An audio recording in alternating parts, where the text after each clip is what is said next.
10 horas num assento do tamanho de uma cadeira de escritório, sem te levantares, sem te estirares, sem casa de banho. Esta é a realidade de voar um F-16 numa patrulha de combate prolongada. Enquanto um piloto do bombardeiro B-2 pode aquecer comida num micro-ondas e usar uma sanita compacta, o piloto do F-16 tem bolsos, apenas bolsos, sem cozinha, sem espaço para se mover e sem privacidade. Então, como sobrevivem? O que comem quando as suas mãos estão nos controlos? Como bebem quando um capacete cobre completamente a sua cabeça? E a pergunta que ninguém quer fazer, mas todos se perguntam: o que fazem quando precisam de ir à casa de banho a 9.000 metros de altitude? Hoje revelamos a verdade sem filtros sobre a sobrevivência na cabine mais restrita da aviação militar moderna. Quando a maioria das pessoas pensa em pilotos de combate, imagina Top Gun. Cenas glamorosas de aviões a rugir pelo céu, pilotos com óculos de sol, adrenalina pura. Ninguém imagina esse mesmo piloto a mastigar uma barra de proteínas amassada que esteve no seu bolso durante 4 horas, enquanto tenta não derramar migalhas em controlos de voo sensíveis. A realidade é brutalmente simples. A cabine do F-16 mede aproximadamente 1,20 m de largura. Os teus joelhos quase tocam no painel de instrumentos. Os teus ombros rocam nos lados. Estás amarrado, tão apertado, que rodar o tronco mais do que alguns centímetros é impossível. Na estinal e um espaço concebido para o conforto, e um espaço concebido para matar. E nesse espaço, durante missões que podem estender-se a 12 horas com reabastecimento aéreo, tens de comer, beber e sim, eventualmente lidar com necessidades biológicas básicas que o teu corpo não suspende só porque estas a voar a Mach 1.2. Não há tabuleiro dobrável, não há compartimento de armazenamento, não há assistente de bordo, apenas tu, um fato de voo com bolsos e decisões que tomaste em terra horas antes sobre exatamente o que empacotar e quanto. Se nunca pensaste em como um piloto de caca gere as necessidades básicas durante 10 horas sem casa de banho, subscreve agora. Aqui, revelamos realidades que o recrutamento não menciona. Dá like se já estás fascinado. Falemos de comida. Mas primeiro, esquecamos tudo o que comida significa num contexto normal. Em terra, comida significa sentar, usar talheres, mastigar deliberadamente, desfrutar de sabores. Na cabine do F-16, comida significa calorias comprimidas que podes consumir com uma mão sem tirar os olhos do radar. As barras energéticas são a espinha dorsal. Não barras energéticas elegantes de loja gourmet. Barras de proteína básicas, barras de granola, qualquer coisa que embale 250 a 300 calorias numa embalagem que podes abrir com os dentes enquanto usas luvas de voo. Os pilotos carregam tipicamente 4 a 6 barras distribuídas pelos bolsos do fato anti-G. Por que barras? Porque são secas. Um sanduíche torna-se papa amassada depois de uma manobra de 7G. Qualquer coisa com molho ou gordura pode escorrer para interruptores críticos. Uma migalha de pau no sítio errado pode interferir com uma liga cal elétrica. Numa cabine, onde cada superfície tem uma funcal, a comida tem de ser completamente limpa. A carne desidratada e outra opcal popular. Ora rica em proteína, quase impossível de estragar, e podes masticá-la lentamente durante 20 minutos se necessário.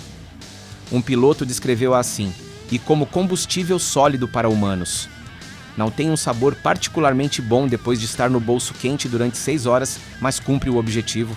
Frutos secos também aparecem frequentemente.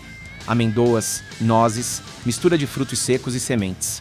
Novamente, alta densidade calórica, ocupam pouco espaço e não precisam de refrigeracal. Nem podes meter um punhado na boca entre chamadas de rádio sem desviar a atenção dos ecrãs.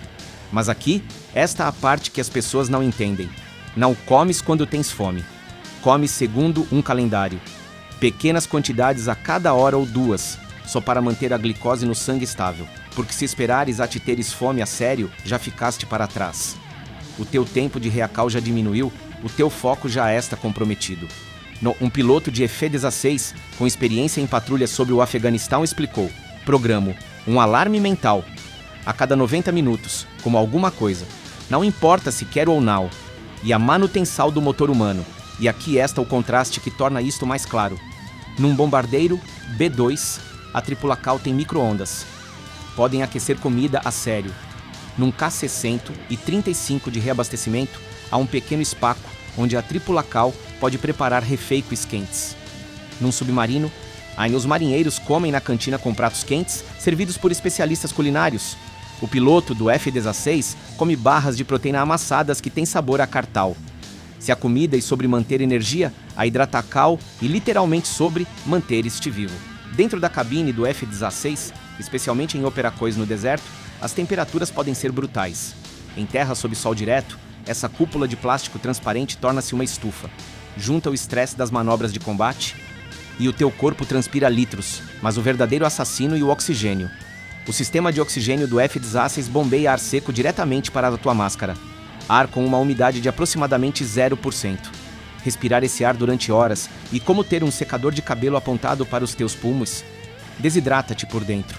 A Desidratacal não te faz apenas sentir sede. Abranda o processamento cognitivo. Afeta a coordenação ao olho. Em combate, onde os milissegundos importam, um piloto desidratado e um piloto morto. Em tal, como bebem, a Solucal e, surpreendentemente de baixa tecnologia, uma bexiga de Hidratacal. Pensa num camelback de caminhadas. Um reservatório de plástico mole, cheio de água, com um tubo que serpenteia até a boca. Os pilotos prendem-no no colete de sobrevivência ou metem-no no fato anti-G. O tubo sobe pelo interior do capacete, posicionado mesmo no canto da boca. Aprecrias a tua liberdade de beber e ir à casa de banho quando queres? Comenta qual o aspecto que te parece mais difícil. Subscreve para mais verdades brutais da Aviacal Militar. Isto permite sorver sem usar as mãos, sem tirar o capacete, sem interromper os procedimentos de voo. Basta pressionar um tubo entre os dentes, sugar, engolir. Hidratacal a Mach 1. Mas aqui está o equilíbrio delicado que cada piloto tem de calcular. Cada litro de água que bebes eventualmente tem de sair. E numa cabine sem casa de banho, isso significa usar equipamento especial, do qual falaremos em breve. Por isso, os pilotos andam numa linha tênue. Beber o suficiente para se manter funcional, mas não tanto que sobrecarregue a bexiga 4 horas depois do início da missão. A maioria aponta para cerca de 100 ml a cada 15 a 20 minutos. Pequenos goles constantes em vez de grandes tragos. Isto mantém a Hidratacal sem criar uma emergência de bexiga a meio de um reabastecimento aéreo. E um veterano de patrulhas de 10 horas sobre o Iraque descreveu o seu sistema. Conto os goles. 10 goles por hora, não mais. Aprendi exatamente quanto o meu corpo consegue processar antes de se tornar um problema. E ciência precisa baseada em anos de erros incômodos. No papel, o F-16 Now foi concebido para voos maratona. Uma saída de treino padrão dura 1h30, talvez 3, se esticares o combustível. Mas o combate Now segue horários limpos, e com reabastecimento aéreo, os limites mudam completamente. Com suporte de reabastecedor, um F-16 pode permanecer no ar durante 8, 10 até 12 horas. O avião em si pode continuar enquanto continuares a encher os tanques. O verdadeiro fator limitante Now e a máquina, e o humano lá dentro. Durante operações sobre o Iraque e o Afeganistão, os pilotos voaram rotineiramente missões de 8 a 10 horas. Patrulhas aéreas de combate que exigiam presença constante sobre áreas específicas. Mais recentemente, as patrulhas da Aliança Atlântica ao longo das fronteiras da Europa de Leste têm exigido a mesma resistência. Um exemplo bem documentado. Uma patrulha aérea de combate sobre a Líbia que manteve pilotos de F-16 no ar durante 10 horas completas graças a múltiplos reabastecimentos em voo. 10 horas de ruído constante de motor, vibração, conversa de rádio, vigilância, sem poder levantar-te nenhuma vez. E aqui esta a parte que as pessoas não captam. Quanto mais longa a missão, mais crítico se torna o planeamento de sobrevivência. Não levas apenas mais lanches. Tens de calcular exatamente quantas barras por hora, quanta água por intervalo e, crucialmente, quantos sacos de urina precisaras. Bem, aqui esta a verdade desconfortável que torna esta história real. O F-16 não tem casa de banho. Nenhuma. Nem sequer uma sanita compacta como o B-2. Se estas no ar durante 10 horas, a natureza eventualmente chama. E há apenas uma solucal. Sacos de urina absorventes. O que e um saco de urina absorvente? E um saco de plástico resistente cheio de gel absorvente. Quando urinas nele, o gel solidifica instantaneamente o líquido numa massa à prova de fugas que pode ser selada e guardada. E rápido, discreto, e evita desastres na cabine a 9.000 metros. Alguns sacos vêm com acessórios de funil para tornar o processo menos desconfortável nos espaços apertados do assento. Mas mesmo com funil, ao usar o saco enquanto estás amarrado num arnês de 5 pontos, usando um fato anti-G insuflado com o capacete posto, exige contorcionismo e dignidade sacrificada. Também existem garrafas de urina simples, apenas recipientes de plástico com tampas seguras. Mas a maioria dos pilotos prefere os sacos absorventes porque são mais limpos, mais leves e mais fáceis de manusear durante turbulência e sob cargas G. Agora, a pergunta que todos pensam, mas poucos fazem. O que acontece com o número 2? Tecnicamente, existem sacos de resíduos concebidos exatamente para esse propósito usando a mesma tecnologia de gel. Na prática, quase ninguém os usa jamais. Os pilotos de combate planeiam cuidadosamente as refeições e a ingestão de fibra para não enfrentarem essa situação a meio de uma missão. Antes de uma saída longa, certificam-se absolutamente de que o seu corpo está, digamos, pronto para voar.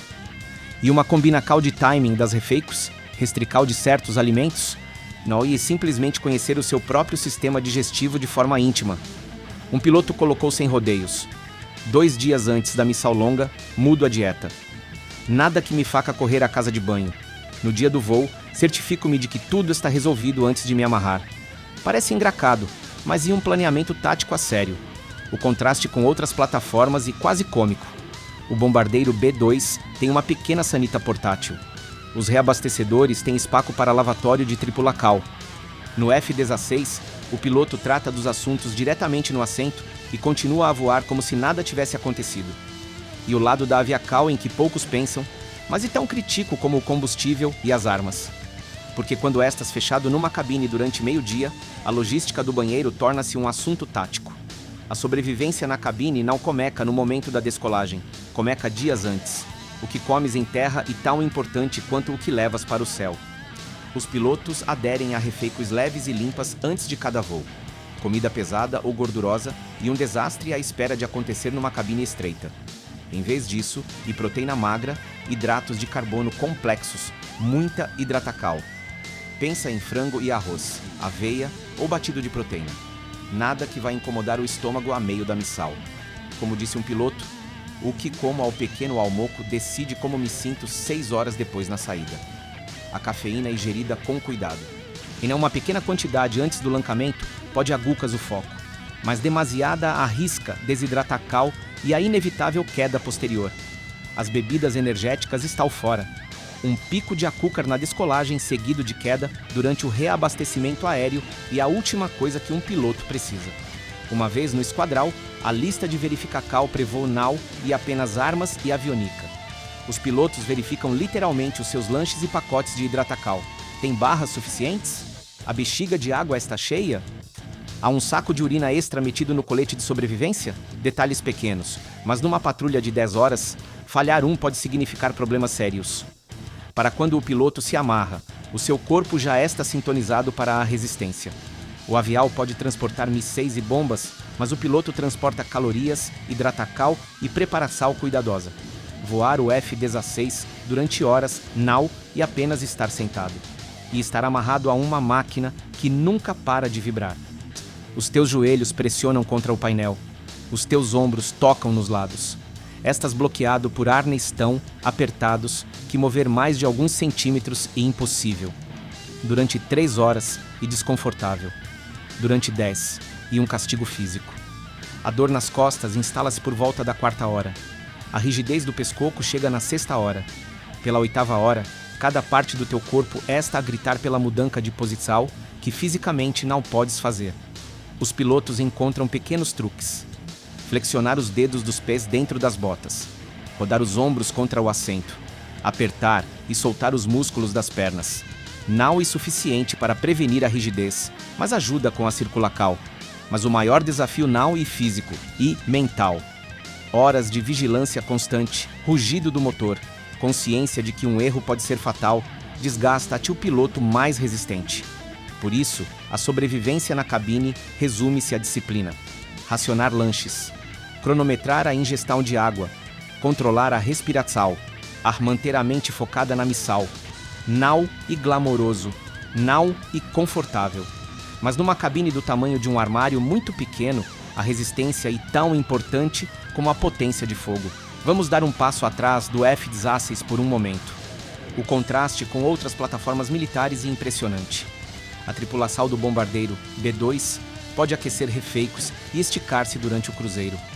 Os reabastecedores aéreos como o K-60 e 35 têm cozinhas de bordo, onde a tripulação roda, come e atira uma curta soneca. Os marinheiros de submarino jantam em cantinas totalmente equipadas com refeitos quentes a qualquer hora. Os pilotos de transporte.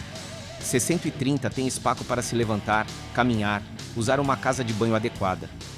Os pilotos de helicóptero em missões longas podem pousar brevemente para esticar as pernas. E o piloto do F-16 sobrevive com barras energéticas e carne seca metidas no bolso do fato de voo. Sem cozinha, sem espaço, apenas improvisação a 9.000 metros. Patrulhas longas, múltiplos reabastecimentos, conversa de rádio constante e o estresse de saber que isa a ponta de lanca. Ao contrário da tripulação de 2 do bombardeiro ou da tripulação de 5 do reabastecedor, o piloto do F-16 luta sozinho. Toma cada decisão sem apoio no assento ao lado ou atrás de si. E um lembrete de que a tecnologia só vai a certo ponto. O avião pode ser capaz de voo infinito com suporte de reabastecedor, mas o piloto lá dentro e humano. A diferença entre sucesso e fracasso muitas vezes resume-se a se esse humano embalou os lanches certos, geriu a hidratacal e manteve o corpo em condical de combate. A vida de combate now e sobre conforto. E sobre resistência. E no avião mais tecnológico da sua época, por vezes, a sobrevivência depende de nada mais do que um punhado de frutos secos e um gole de água. Então, como comem os pilotos do F-16 durante longas missões de combate? A resposta é simples. Barras energéticas, carne seca, frutos secos, bexigas de água e uma enorme dose de disciplina. Sem refeitos elegantes, sem pausas confortáveis, apenas sobrevivência à velocidade supersônica. Mas mais do que isso, e um planeamento meticuloso dias antes. E conhecer o teu corpo suficientemente bem para prever exatamente quando precisaras de um saco de urina. E contar goles de água como se a tua vida dependesse disso, porque literalmente e assim. E sacrificar dignidade, conforto e toda a nocal de comida normal para fazer o trabalho. Da próxima vez que vires um F-16 a rugir sobre a tua cabeca numa exibical aérea, lembra-te, dentro daquela cabine estreita há um humano que provavelmente tem uma barra de proteína amassada no bolso, nem um tubo de água a serpentear por baixo do capacete e um saco de urina guardado no colete de sobrevivência. Porque voar o caca mais ágil do céu significa aceitar as condições mais austeras da aviação militar moderna. E os pilotos que o fazem não são super-heróis. São profissionais disciplinados que dominaram a arte de sobreviver num espaço onde a maioria das pessoas não conseguiria durar 2 horas. Se esta honestidade brutal sobre as realidades da aviação de combate mudou a tua perspectiva, dá o subscreve para mais verdades sem filtro. Dá like se aprendeste algo inesperado. Comenta. Conseguirias aguentar 10 horas nessas condições? Até a próxima!